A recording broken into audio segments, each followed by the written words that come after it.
This is JJ Humphrey. We're back on Elephant in the Room. I'm with my good friend Bobby Cleveland, and today we're going to discuss one of our favorite topics. Bob, I guess we probably know this topic better than any other topic that we discuss. We've had a lot of me and Bob have worked on this for years together, and so in fact, this is the way me and Bob first met each other. Is having a conversation over the prisons quite a few years ago, at least 10 probably. years. Yeah, it's even been longer than 10 because that's before I got there. I've been 10 years in the Okay. legislature. So, Bob, it probably 13 years ago that we kind of had that conversation. But today we're going to talk about the Oklahoma Department of Corrections. I always had to try not to call them the Department of Corruption because they are pretty corrupt, in my opinion. And so, Bob, last about 4 weeks ago, about a month ago, the Daily Oklahoma wrote, and I just want to give a big shout out to Nolan Clay because Nolan is doing a bang up job on reporting on the Department of Corrections, and he's doing so. Nolan is a reporter there at the Daily Oklahoman. So 4 weeks ago, about a month ago, he did a report and he talked about all of the deaths at one prison. And so we had talked to him for a period of about 6 months doing this report, and we were trying to give him stuff. He was getting stuff on his own, but we had talked to him about focusing on this one prison because that prison was so egregious. Bob, there's a lot of prison out there that's pretty bad, but would you agree with me? This one's got to take the cake. This one's as bad as they get. Well, especially when they got the inmates running it. And Bob, a lot of people wouldn't believe when you make a statement like that the inmates are running this, but I have gotten reports that the administration has sent people down there and that the inmates have actually told them, no, you can't come in here and see this inmate. And then they tell him, well, we will escort you. That the inmates say, we're going to let the administration come down here, but they're going to have an escort, an inmate escort them down there, talk to the inmate they want to talk to, and they would be escorted back. Can you believe that, Bob? I mean, that's coming to me that from more than one source. Well, I guess that's why I heard that first meeting I went to in Boston. There was, I don't know, probably 25 guys there from all over the United States. And a lot of them were not like we are. They don't have, they actually have a union. And they just, they said this. You know, I remember one guy said, if you had let the inmates run your prison, then man, I would quit that in a New York minute. That's nothing but a disaster, and that's what they've got. That's Bob, how they. I said for a long time, and you've heard me say this, that a riot is when you lose control of your prison. That's when the inmates take over. You're no longer in control; they're in control. Bob, for the last 3 to 4 years, I believe the inmates have been controlling majority of the prisons. What do you think? I think so. It's something they don't have. They don't have the experience. The people there in the leadership, they're learning by day, and I think that the director or Governor Stitt has made a terrible mistake, and I don't see him say how he sleeps at night after all the people that's gotten killed there in our prison system.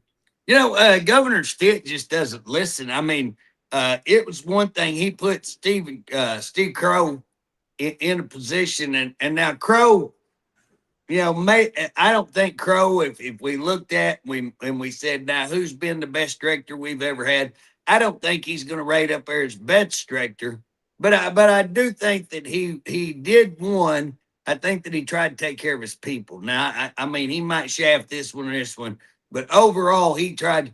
Bob, if we had a problem, we could call him up if we said, hey, this person was wrongfully fired, or would you take a look at why this person got fired or whatever? I got to say, he generally did what's right. You know what I mean? I mean, that was my experience with him. He generally, if we would take him in there, show him the stuff, step out of the way, him look at it for a minute, he would generally call us back, worked with us very, very well. So I don't have a lot of bad things to say about him. The prison was in bad shape when he was there. It was pretty bad, but But you I know would what? say, You know what though? He had a lot of respect from the officers. well, Bob, I would say compared to what the prison, what happened under Harp, by golly, I mean, they were in great shape when Harp, I mean, when Crow was there compared to what Harp did to him. I just didn't think we could go a lower direction than where we are. But I will say, uh, Stephen Crow inherited a pretty tough place. Allball inherited a pretty tough place.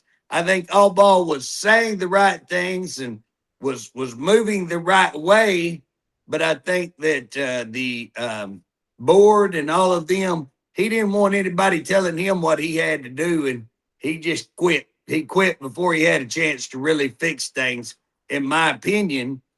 And then you had Crow step in, Director Crow step in, and he was there 2 or 3 years, I think. And you know, like I say, I wouldn't give him an F, I wouldn't give him an A, but I do believe he was trying to maintain. I do believe he was trying to turn I'd it give him an around. A. I'd give him an A. Hell, I wouldn't give him an A, but I wouldn't give him an F neither. And I think all in all, he was making the effort to do it. Again, but under Harp, I'm telling you, Harp don't get an F. Harp gets an E. F ain't low enough. You know what I'm saying? In fact, I might say Harp gets a Z. He gets a Z, Bob. You know what I'm saying?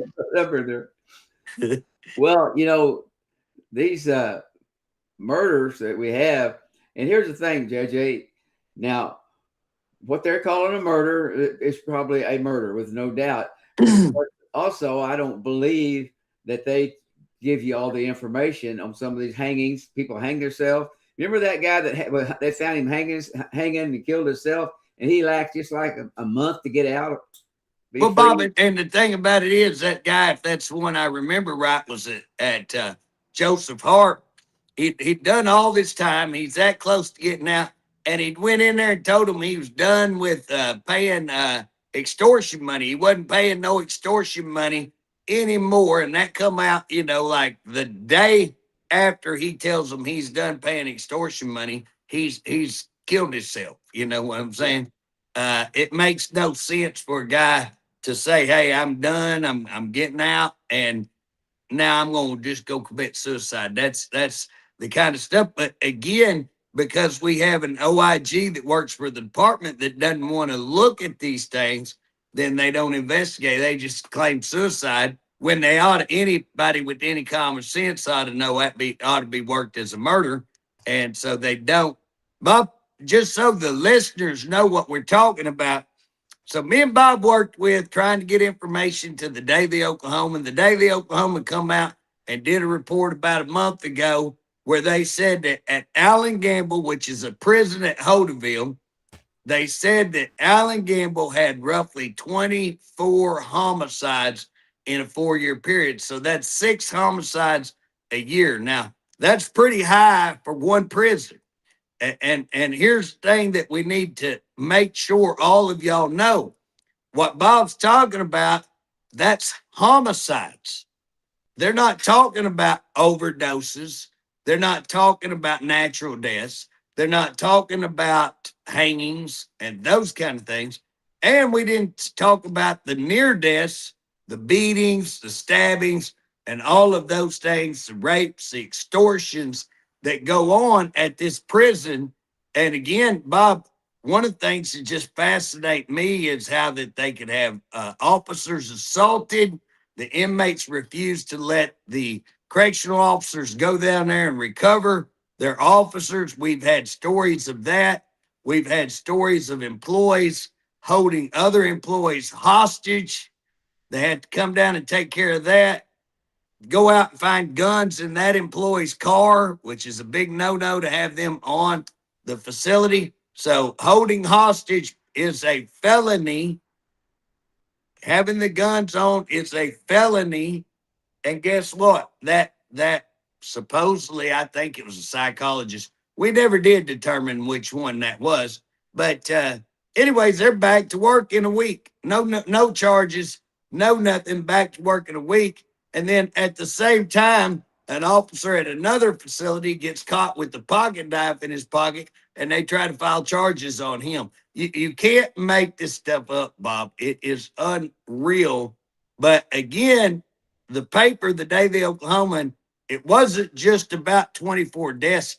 Man, they reported, Bob, that thing was all the front page, all the middle page, and another full 2 pages behind that. There were 5, practically the whole Sunday paper was about this one prison. Well, it surprised me.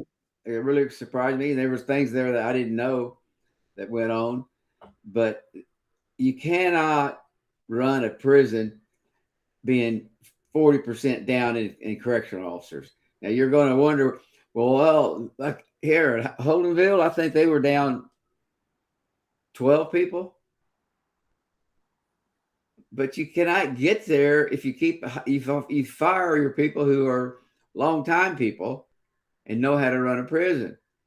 You get rid of them, and then you're running it with nobody that's got experience. Well, Bob, I think that started under Harp. What Harp did, Harp comes over. He has absolutely no experience, no training, no education towards corrections. I mean, Governor Stitt appoints his best friend who couldn't cut it in OMES, couldn't cut it as the state CEO. So, I mean, here's the deal. He was a complete disaster as the state CEO. So they sneak him out the back door and bring him over to an agency and make him the head of that agency. Now, I'm going to tell you something. There's 2 agencies that would be extremely, extremely tough to run.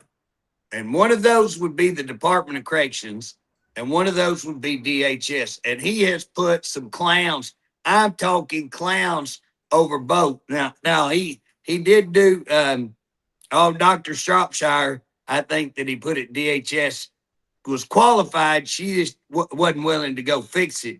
But Harp was not, one, he wasn't qualified, and 2, Bob, if he wanted to fix it, I believe if Harp knew how to fix it, you know what I'm saying? I think Harp had the tenacity. I don't think he lacked the guts to go in there and fire somebody or change something. I think he did. He just didn't know what he's doing. He had absolutely zero idea. And the other part with Harp, he's corrupt. He's a criminal. You know, it's all about, it's what he could fleece off the Department of Corrections before he left. That's my opinion. Who could he get a job for? So he fires everybody over there that has experience, Bob. All your people that knew what was going on, that were top management that should be there. Guess what? He walks in there and fires them because he doesn't want anybody to tell him that he's wrong. He doesn't want anybody to challenge his authority. He doesn't want anybody around that look like they know what's going on. Or that's my opinion. What do you think, Bob? Oh, I think you hit the nail on the head. You know, one of the biggest things that just blew my mind, because if I came in as Department of Corrections Director, one of the first things I would do is I would build their association. And what moron, here's what gets me. Justin Farris, I hope you're listening, Justin, because golly, you disappoint me so bad. If you had a brain in your head, you would go fix your association. And if you want to see what I'm talking about, you want to see whether I'm correct or whether I know what I'm talking about, go over and look at the Highway Patrol. The thing that Harp wanted to become, like the Highway Patrol, go look at the Highway Patrol. Look at what makes the Highway Patrol run like it does. And one of the things that helped the Highway Patrol, I mean, super, is they have a massive, strong association. Bob, don't you think? I mean, Wouldn't you agree on that? Yeah, I sure would. And here's what's funny. You know, they come in, Harp and Farris come in, and the first thing they do, and they come over and sit down with me and Bob. So everybody knows that Bob was over the association. Okay, so Bob's over the correctional officers or employee, not correctional officers, the Department of Corrections Employees Hey, I got to see Association. something.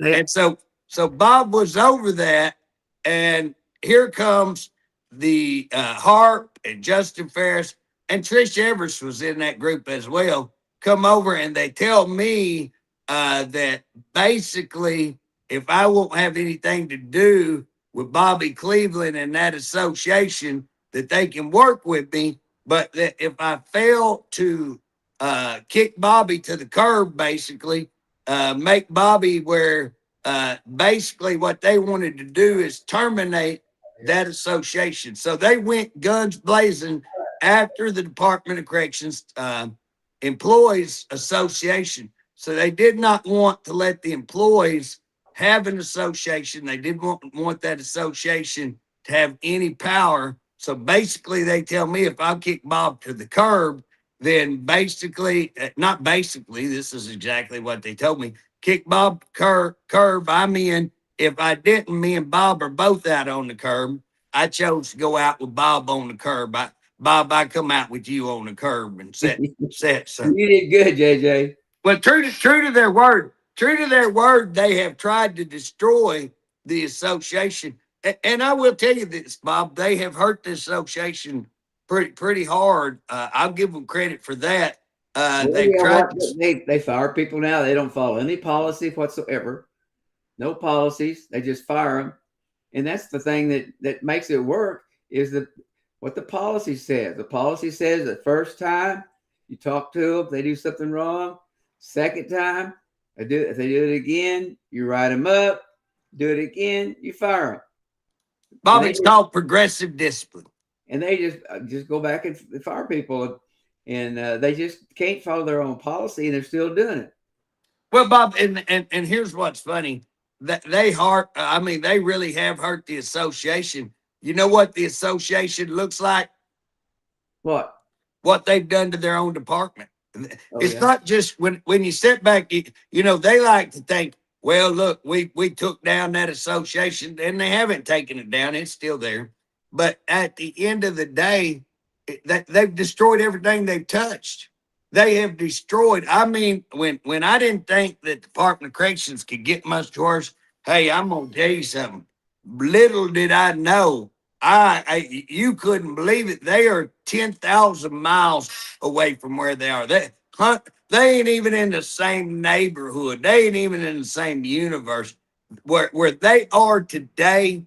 I honestly believe there's a case called Battles versus State Battles versus Anderson case back in the late 70s, I think, is when that occurred.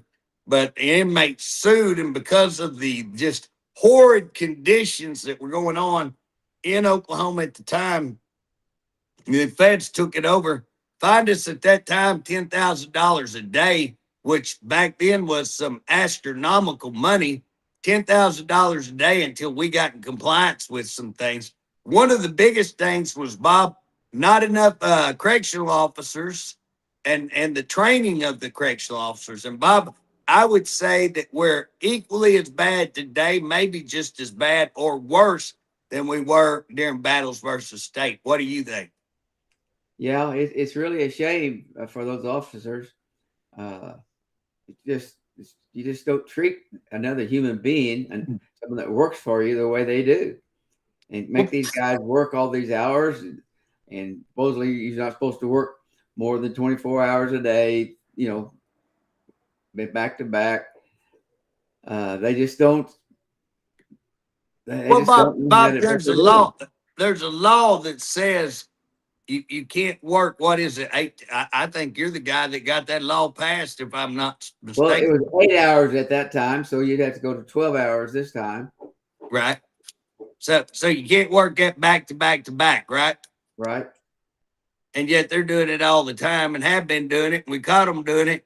Nobody will do nothing. Bob, you know what gets me is we had golly, my brain went dead. Used to be the warden of Luke Pettigrew, old Luke Pettigrew, who Uh-huh. knows quite a bit about corrections. If I was going to go talk to anybody about corrections, he'd be one of the top choices to go talk to. I mean, he's worked every position practically. He's been one of your top wardens. He was looked at for some of your top management. What's funny, they interview him for one of the top positions and then can him 3 weeks later for absolutely no reason. I think he's won the lawsuit on it. And they keep winning lawsuit after lawsuit because he's Hart just went in there and fired people just because he didn't like the way they made him look, because they made him look stupid, because he was stupid to those issues. He did not know, he was out of his element. He had not a clue what he's doing. And anybody that reminded him or made other people see that he really had no business being where he's at, he got rid of them. And then he'd go over to OMES and hire some of his cronies and bring them over because they were 1,000% loyal to him, do whatever he wants. But now you have a administration full of people who have not a clue how to fix the problem. Not one clue how to fix the problem. They listen to things. So me or you'll say things, me and you'll suggest things. And I know this. I'm telling you, their computer program, they come down and listen to my idea about a computer program. Instead of working with me and getting the people that I wanted to use, nope, they jump off and try to do it and create a nightmare, millions and millions of dollars in the hole with a piece of crap that don't work, that ain't no good, that they could have had for pennies on the dollar and had a system that was awesome because I had the people ready to go. But nope, they're not going to give anybody credit. They're going to try to steal it, take credit, and then what do? Bastardize it. Same thing that's going on. Bob, they come out with this paper and they talk about the deaths that have occurred. They talk about the lack of security. They talk about the officer and employee shortage and all of these things, the conditions of what's going on, the people being beaten, and all of the things that are happening in this deplorable conditions. And again, the inmates are running this prison. They're running other prisons, but they are running this prison. Yeah, Bob, I want to stop right there and see if you remember this. Do you remember when the prisoners called and had DoorDash deliver Yeah, food to them? Am I lying on that? That's the honest truth, no. right? They had DoorDash deliver food to the prison. Prisons called, hey, bring us this, bring us that. Unbelievable, Bob. That is unbelievable that they would do something like that. And you remember the guy that they chased and he got in the case manager's office and called 911 and had to call the police out there. Okay, you can't make these stories up. The inmate has to call the police out to the prison to save him from being killed. And they come out there and did save him, from getting killed. And then DOC, this is funny. We report this, we report it, and DOC comes out and says, they're liars, that's a lie, they make all this stuff up. And then we went and got the 911 call, and they go, well, okay, maybe it happened. I laughed. Let's just drop it, move on. There's nothing to see here because we had the 911 call. Unbelievable this stuff is going on. But here's the unbelievable part, Bob, is that our administration has stopped. So that I've got emails from the Department of Corrections saying that they have an agreement with House leadership that I no longer can get records. That if I want to come over there and view records, I have to sign a non-disclosure saying I can't talk about any of this with anybody. And it's all public record. And again, they're going to try to cover all this up, try to keep it under wraps. And our House leadership is in bed with them and covering this up and allow it to be covered up. That's why it's not bad enough this is going on, but our House leadership and again, Senate leadership, governor, they all know this. The governor knows this. I mean, we've written the governor, we've said it. Hey, it come out in Daily Oklahoman and almost the whole Sunday paper. Well, I think if I'm not mistaken, at Holdenville, they fired a guy about the killing, and I don't know what he did wrong. I have no idea. But it's interesting that I think they're down 14 officers or maybe more, and then they just fire this guy. They don't understand when you fire somebody, you got to replace them with somebody, but they don't do that. So JJ, what are they doing with all our money? If they only got, I'd say they probably only got 800 to 900 officers. Well, Bob, and not only that, because when we looked at that, guys, everybody needs to understand 3 or 4 years ago, me and Bob started a deal where we'd gotten a couple of raises, but we were looking at how many employees do they actually have. So we call over, and you got to remember, I was chairman of corrections at the time. So we call over and we say, okay, how many officers do you have? And they come back and said, it took them 3 months, Bob. If you remember, it took them 3 months, me calling all the time to try to get a report. And again, they come back and said they were 300 short. We come back. We'd already called. And we knew that wasn't true. We come back and said, that's a lie. Okay. We had 6 months. We fought for 6 months to try to get a real answer. They come back finally and said 900. That's what we finally settled on. 940 short. 940 short. Bob, you're going to have to kick that dog out. 940 short. And so, again, guys, what you got to think about, 940 short. At that time, they had 55,400 was what the cost was on the lowest paid officer. Now here's where we're going to get to, though. We have since then gotten, now I don't know if we purchased, that was funny because I thought we purchased Allen Gamble. I'm now finding out that we didn't purchase it. We're leasing it, but we're running it. So we are running the show, but we're leasing the building. We didn't buy the building, which is a real head scratcher to me. And that's okay if we did. Maybe that was best. We'd have to look at it. But here's the problem. You have, and so we at the time that we looked at that, they had somewhere around 1,900 officers. I think you couldn't get a straight answer from them. They had told me 17 something. They went into the House to the Senate, and this is on film, so you can confirm it.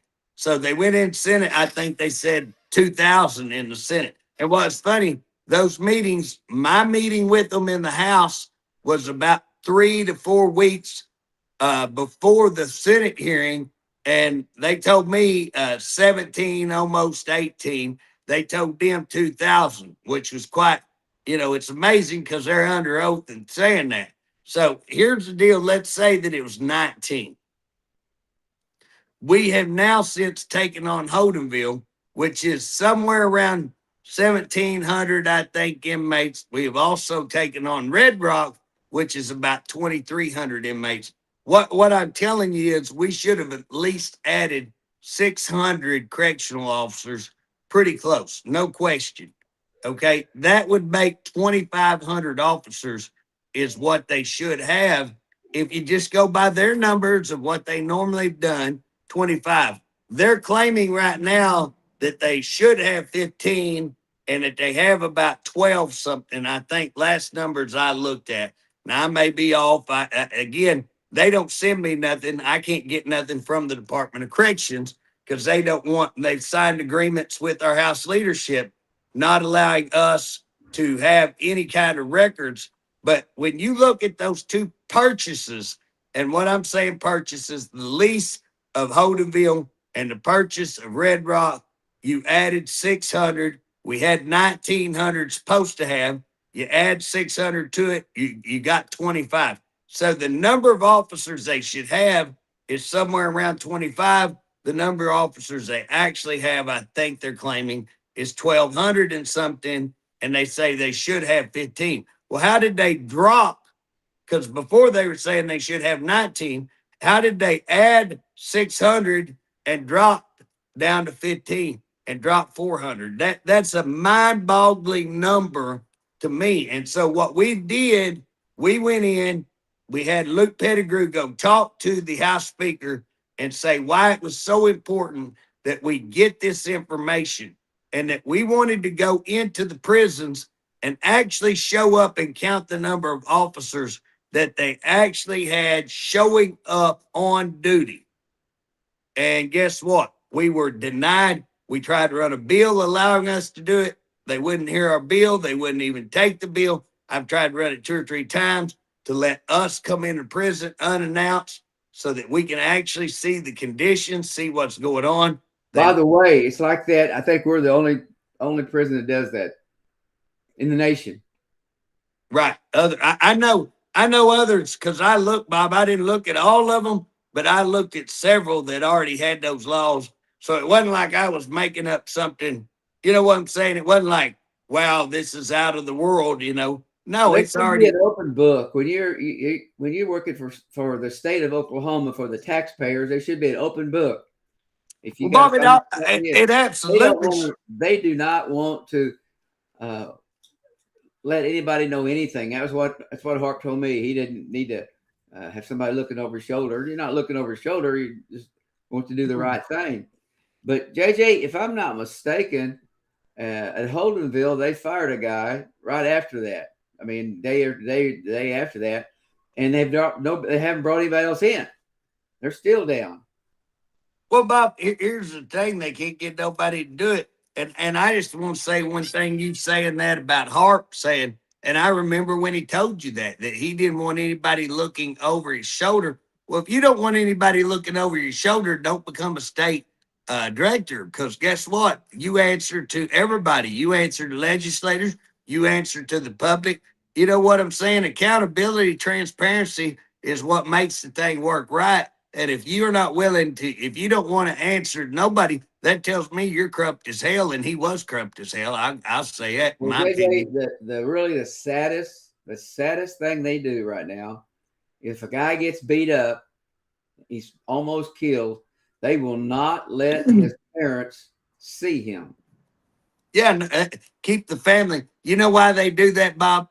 I probably don't want anybody to know what it looks like. Afraid they'll take a picture and find out how he did get beat up. Yep. I guess. I don't know. Tell me. Well, me and you's thinking on the same page. I was going to say, because me and you have put those pictures out on public and gotten a lot of attention on them. And so now to keep that from happening, because the last guy I was trying to find, boy, they gave me the runaround, wouldn't let me see him, wouldn't let me in there, moved him from hospitals to keep me from seeing him and keep the family. Either. Well, and again, here's the deal. We're talking about a guy almost dead. We've had 2 or 3 here lately on life support. Bob, a big deal that we're not even talking about is the medical issue of people with broken jaws, people with stabs, all kinds of stuff, not receiving any kind of medical attention. They're calling out, hey, I need medical attention. And we got, in this last week or so, I think we've had 1 or 2, maybe 3 in the last 2 weeks die that had requested medical attention and were denied medical attention. And within a few days were dead, within a day was dead after requesting medical attention. And again, nobody's looking into these. And again, our House leadership and our other government leadership, being the governor, the AG, the Senate, have absolutely ignored all of this to the point that, again, Bob, we're looking, the Daily Oklahoman has come out with this entire Sunday article about all the stuff that we're talking about. Me and you've been saying all this for 3 years, 4 years about, I mean, we've been showing rapes, we've been showing extortions, we've been showing cover-up murders, we've been showing human rights violation, locking people in 2x2 cells. We've been showing that they not doing proper records, keeping people past their discharge, all of this kind of stuff. And we've been 1,000% not just ignored, Bob, but they've allowed them to kill everything. They killed the corrections committee. And Bob, why do you think they killed that committee? They don't want anybody to know what they're doing. Here's the deal. Let's look at what Daily Oklahoman is reporting on one prison out of control. Wow. And yet, guess what? The one committee that was trying to work on these issues, they take it out. If you don't think they're in bed together, they take it out. We subpoena records. We ask to have records to show how many people are showing up. And the reason we were asking that, Bob, we knew that they are fraudulently changing that. We wanted to be able to get those and prove that. And we could have proved it had they allowed us to get them, but they would not even allow a chairman of corrections to go in and to get how many people, basically a log. All I wanted to do was look at their log, and I was denied access to their log. Can you imagine that? I mean, the chairman of corrections can't even look at a log of how many employees showed up. Now you want to open a truck. Believe that had the audacity to say that you could come over there and look at it, but you couldn't say anything about it. We're a state. Yeah, I'd come over. That's absolutely ridiculous that they got away with that. Sign a non-disclosure. I had to sign something saying I would not talk to the public or anybody else about what I'm seeing. Here's the deal. I'm chairman of corrections at the time. I am a state elected official.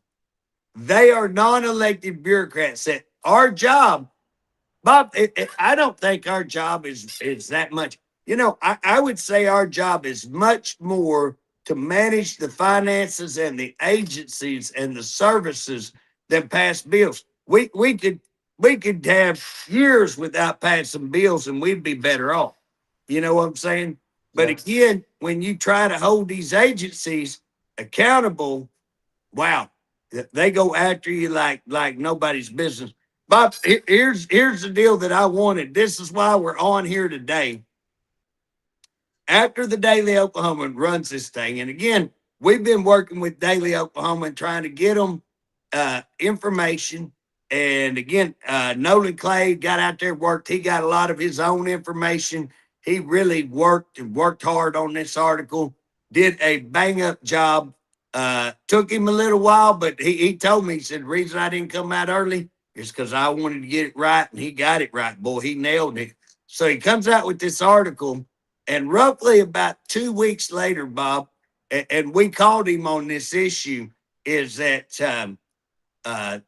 the director, Justin Farris, the director, is going to go down there and tour after this paper comes out and makes them look so bad.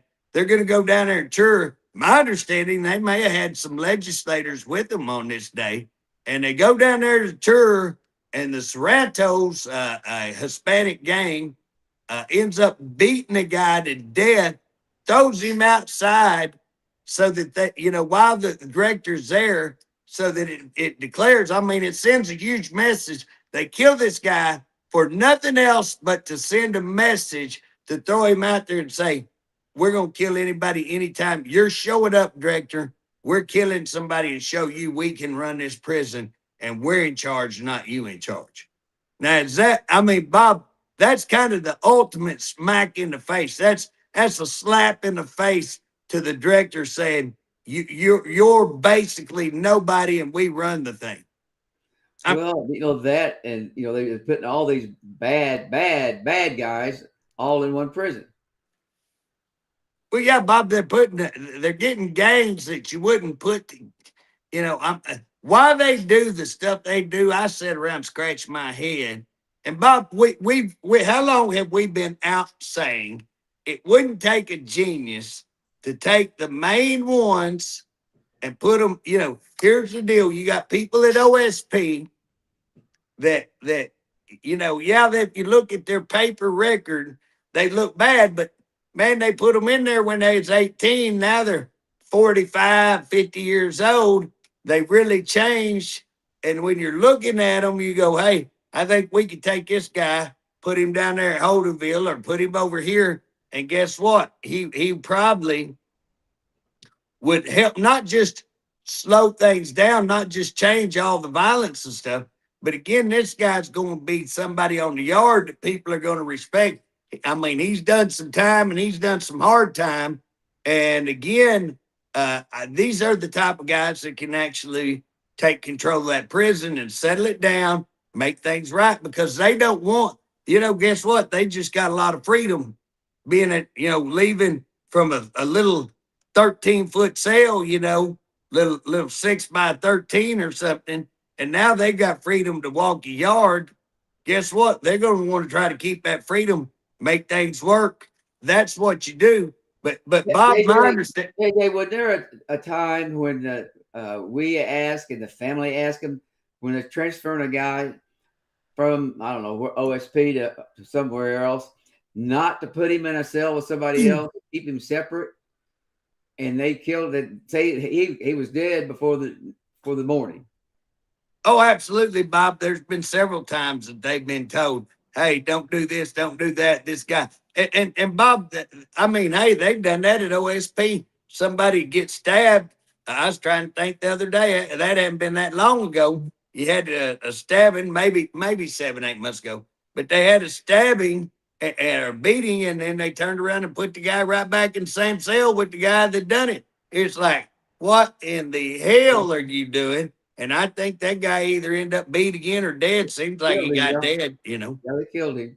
Yeah, I mean, what idiots do that? I mean, what idiots? And if you look at their policy, it violates everything. But again, that's what we're seeing because, Bob, when you look at the top 5 people, I think they got 2 years actual hands-on experience between the top 5 people. And that's the director. And the director, Justin Farris, I think he worked 2 years in uniform. And then the rest of his time was at OCI. I mean, he's selling furniture. He's not, you know what I'm saying? He left and went and sold medicine. He come back. He got in OSI selling the furniture on the business end, not on the inmate end, on the business end. He ends up being manager. He ends up being assistant director, which me and you are a big reason he got that. And now he's the director with about 2 years actual experience. If you go back and look at that, I've checked it and I've told mainly he worked at nights. So again, when we're talking about what true experience does this guy have, not a hell of a lot of experience. Again, I worked in and out of prisons for about, I worked down there about 2 years. I did an intern, then I did a correctional officer, and then I went to probation pro. But I was an officer in probation pro for 20 years, so I've got better than 20 years. Then I went to work for the drug courts, and then I had my own private probation. So I've got 28 years of dealing with inmates, dealing with parolees, sex offenders, you name it, dealing with all of these.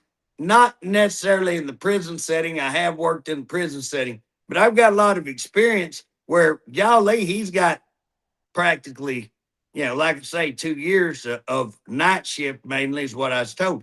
So again, that's the only experience that you have in the Department of Corrections top 5 management.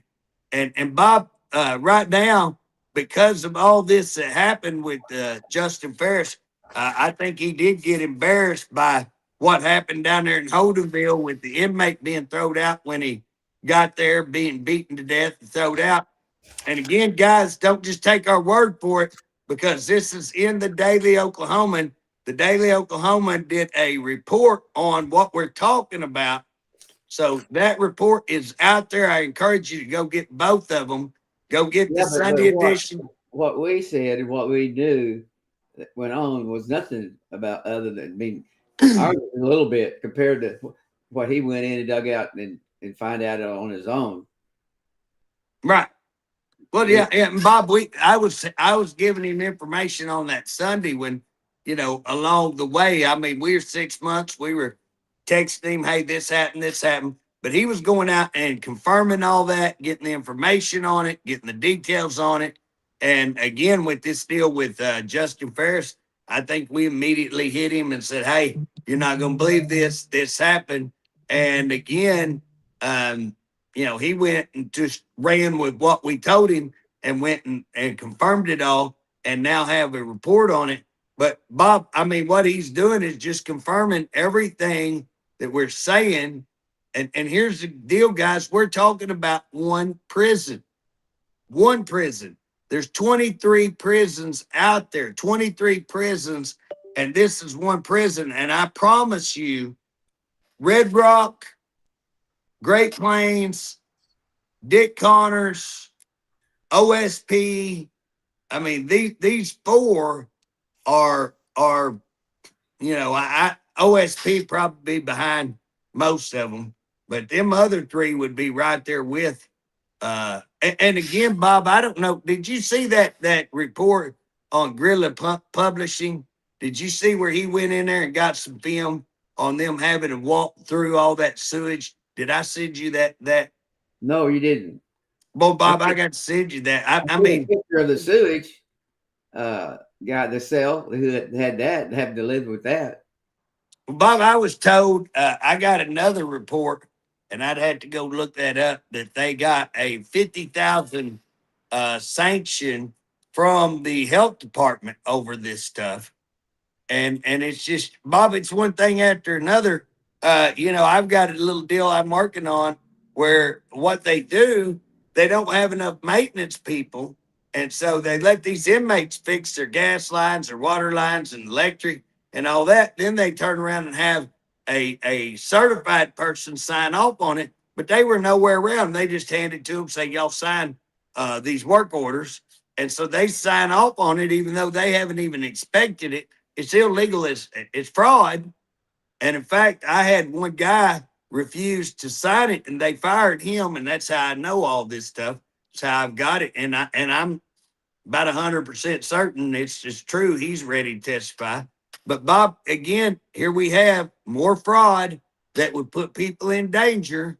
And guess what? You can't get. I turned it over to the agency that's responsible for making sure that they hold these people accountable. That's over that. Nothing at all. We turned the rapes over to the AG. I investigated. Really, who'd you talk to? You talked to these 40 witnesses? No, you didn't talk to me. I made the report. You didn't talk to the psychologist who got all the information. Who the heck did you talk to? We talked to the guy investigating it. Well, dadgum, that's the one we're saying lied. So you went talk to the guy we're saying lied and nobody else. Yep.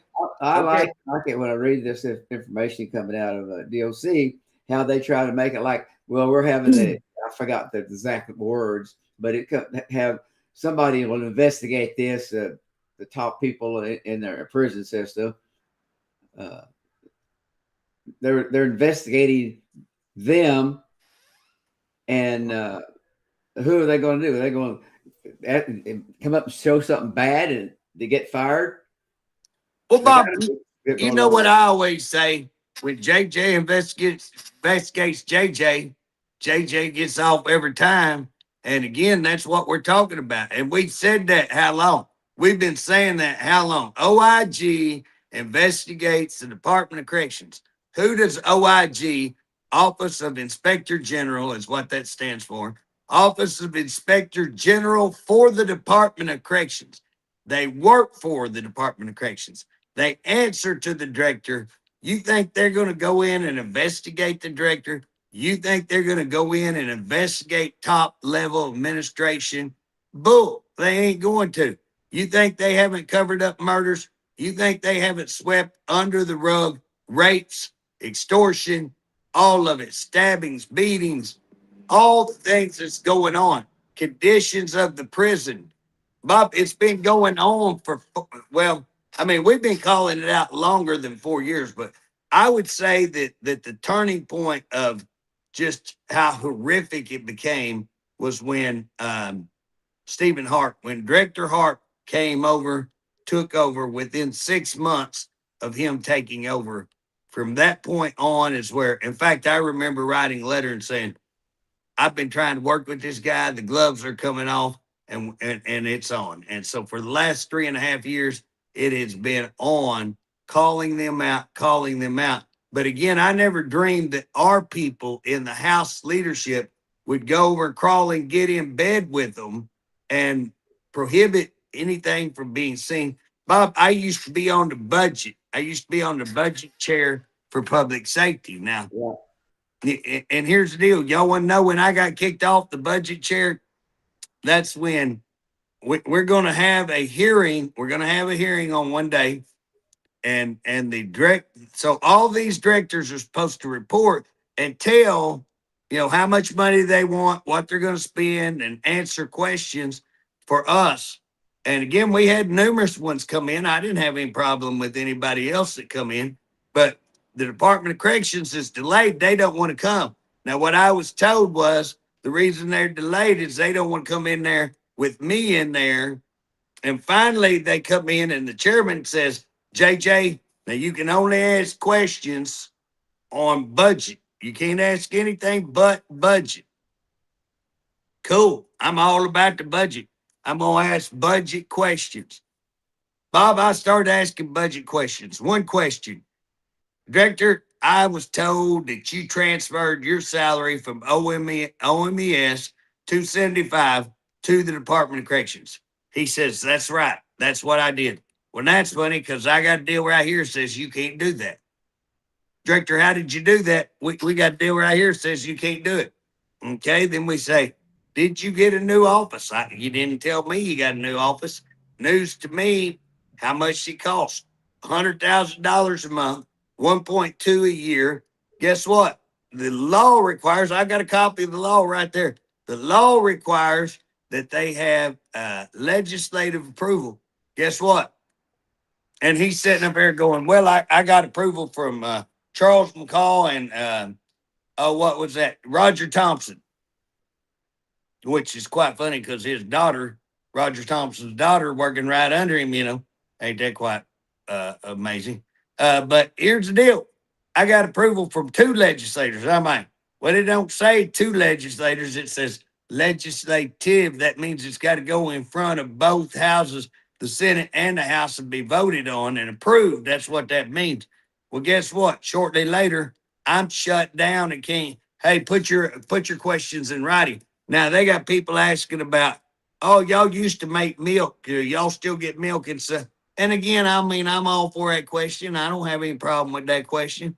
But I'm sitting over here real, where's this 1.2? Where's this million? Where's this million? Where's your budget? Where'd you get approval for this? And guess what? I'm shut down, not allowed to ask a question. And again, I'm not mad at the chairman on that because the chairman was called out and was told to do that. He has to do that or else he'd be in the same boat as I am. You know what I mean? But at the end of the day, Bob, that's where they're at.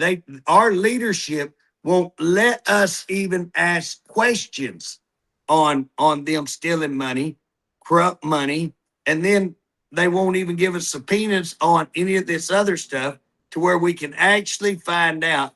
And the one time they backed us, we were able to find 200 and actually 320 million, but we recovered 43 million of it for a raise. The one time they backed us, we were able to do that. And then they say, JJ, just be happy you got your 43 million, let the others go. 277 million unaccounted for. Just don't worry about it. Yeah, it's I'm thinking that it would get a little better with Harp gone, but it seems to be as they keep doing the very same thing Harp did. Bob, I'm convinced they don't know what they're doing. They got a whole house full of people that don't know what they're doing. What they're doing right now, when they took all the inmates out of Holdenville, taking them to McAllister, OSP, trading them, if they do that right, that's the right move. But you got to do the assessment on, and the assessment's not your normal assessment. The assessment is being able to go down there and say, what inmates would we be able to pull out of Holdenville that would stop all the violence? What inmates could we trade from OSP that we can put at Holdenville that will radically change that whole prison? Now, that's what you got to do. Now, if they get that done, if they find that sweet spot, then they did something right. I just know from based on, Bob, when you go to the racetrack, if you bet on the loser, they call that the long shot. You can get the long shot. You can put $1 or $2 on long shot. If you hit it, you make money. But you know why that's called the long shot, Bob? Why? because you rarely, you know what, because it's a long shot. You don't get it very often. I would say they're the long shot. You know what I'm saying? If you based on what the track record for these guys are, they're the long shot in what they're doing. And Bob, you said it when you first sat down there and started talking early into this conversation. It's about one thing. They don't have the manpower. I was just going to say that the problem is they're you looking at everything other than what they've screwed up, but not having enough people there. They want to blame it on this guy. We'll move these inmates. Well, what would happen if they had enough correctional officers there at that prison? Bob, you got to have enough people. Anybody if you had enough correctional officers, but they don't have, because nobody wants to go to work for them. The reputation they have is terrible. Yeah, and who wants to go to work down there for about the same pay that, you want to go in and risk your life. You want to go in and be treated that way, work the hours that you had to work and be treated in a manner that you're going to be treated. They have a terrible reputation. They have a terrible reputation how they treat people. They have a terrible reputation of running their facility in a professional manner. And again, Bob, they're corrupt in how they get with the legislators and cover all of this stuff up. And again, when you see cover up like that, and the things that we've seen with the money, Bob, when you see the director give himself a $90,000 raise, when you see the director make a contract for $4 million and then go to work for that company for $300,000 a year, when you see a prison bought without walking in it, without doing for $312 million, those are big red flags that there's more. If we can just start naming that kind of stuff all day long, getting in office without approval, all of these things that we're talking about, violating numerous things. And yet, when you see that, Bob, that's a red flag that there's a whole lot more. Harp always said, I can do anything I want. I got the governors on my side. Governor's on my side. I can do whatever I want. But you know what, JJ, they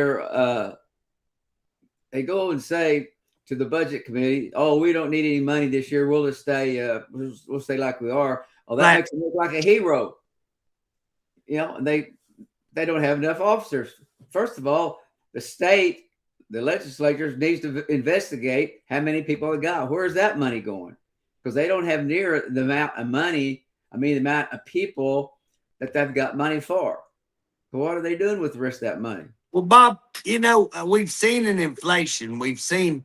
I don't know about your house, but I can tell you at my house, when we go out to eat, it's if I take 5 people out to eat, $20 breakfast. Oh, golly, yeah. Just by ourselves, dadgum, I've ate places. Hey, they hit me $40 by myself. So the food went up. So when you're talking about feeding 23,000 people or so, and in today's price, and we're going to say, oh, we're going to stay flat. And everything that inflation has affected, and we're going to stay flat, that ought to tell you something right there. That's a head scratcher is what it is. But Bob, at the end of the day, we have an Oklahoma report that was a Sunday edition that has come out and said everything that we said in the last 3 to 4 years on one prison. We're saying it's going on all over the state. They're talking about shortage of officers. They're talking about the conditions of the prison. They're talking about the stabbings, the beatings, the medical, the ODs, the suicides. They're talking about the number of homicides. Unbelievable. Get that Daily Oklahoma edition. And then the director goes down there to tour and let people show, oh, hey, it's not bad as what they're saying. The Daily Oklahoma got it wrong. Walks in there, Sorrento's, a Hispanic gang, beats a guy just for the purpose, just kills a guy for no other reason, what I'm told, and throws him out there to declare to the director, hey, you ain't nobody. We can do this all day, do what we want. Now they're moving inmates. That's what it took to get inmates. That's what it took to get somebody to say, oh, okay, we got a little problem here. My gosh, where have they been? What have they been doing? Both these reports in the Daily Oklahoman, but when you read them, always focus on there's 23 other prisons. We're saying at least 3 are equally or just, I mean, almost equally as bad as this one. And then we've got a lot that are just right under that, and we're seeing deaths. I think he took Attorney General, not Attorney General. Who did he take with him to? Who was that was with him? The DA. He took the DA down there. And called that place the Gladiator. Oh yeah, and here's the deal. That's your DA outside that he's taking down there with him. Eric Johnson is the guy that went with him. And yeah, just go read that and see what you're saying. I was told there's supposed to be some legislators in that mix as well, that they were going to take the legislators, and all this got blowed up and they canceled out. But this is what I'm saying. What an embarrassment. What an embarrassment. But this is one prison. And guys, this is time to wake up. They're not letting us have the records. And this going on, you ought to be able to come back and go, why would they not let JJ have the records? Everything JJ and Bob are saying is now coming true. Now on one prison. Guys, it's going on all over the facilities. It's going on all over the state. We have a third world country prison. It is time to demand a governor. First of all, let's open it up. Let us in there. Let us get records. Let us go to work. I'll go to work on it and get the evidence to show just how bad it is if they will just let me have access to the records. Well, I guess we're going to have to quit, JJ. We're past our time. We're over time. Bob, we could go another hour talking about this stuff. We hadn't even got on Red Rock or OSP or about that Ross case that we're still working on, where they covered up murder and all that. But Bob, we're going to have to call it quits. And so I appreciate you very much. And we're going to call it a day. Y'all have a blessed day.